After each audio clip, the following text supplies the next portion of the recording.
Just as we were wrapping up the summary session, the new intern switched the projector to a slide showing my attendance and vehicle usage records. In an instant, every eye in the company, all 100 of them, was on me. A smirk played on Chloe's lips. She slapped a stack of photos onto the table and slid them across the conference table toward Jake.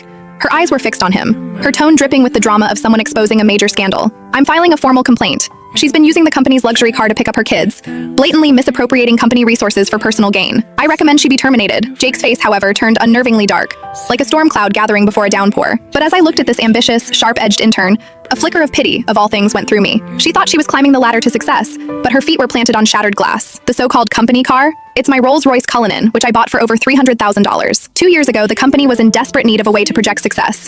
So I handed over my prized car for them to use, free of charge, for 2 years.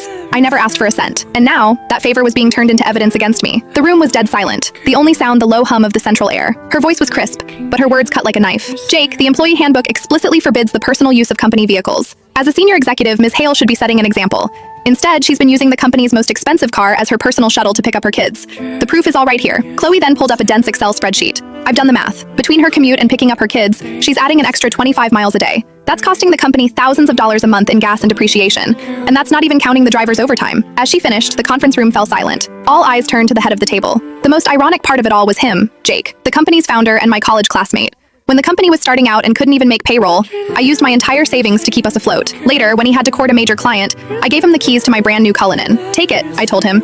We need our clients to see us as being in their league. I never uttered a word of complaint for the sake of the company's image. What started as a temporary loan dragged on for 2 whole years. I covered all the gas and maintenance myself. When our driver was busy, I drove it myself, personally chauffeuring important clients. Who in the entire company didn't know it was my car? And now, all of it was being reframed as a sordid history of personal use. But as I looked at Jake now, I saw no trace of any intention to defend me in his eyes. There was only coldness and a hesitant silence. His fingers tapped silently on the tabletop, a telltale sign he was weighing his options. Diana, finally his voice came, low and cold, hitting me like a slap to the face. What Chloe is saying, is it true? How ironic. Was it true? Of course not. I scanned the room. George, the sales manager, had used that very car to pick up his family last week, posting on social media about company perks. Now he was staring intently at his notepad, not saying a word. Sarah from HR, who borrowed the keys every other week for what were clearly joyrides, now only offered a cold stare, as if I'd committed some unforgivable sin. It was a stark reminder of how quickly supposed camaraderie and warmth could evaporate in the face of self-interest. Kindness was thrown out the window, and my own generosity had become the damning evidence. So I asked him, "What do you think, Jake?" My tone was so calm it surprised even me.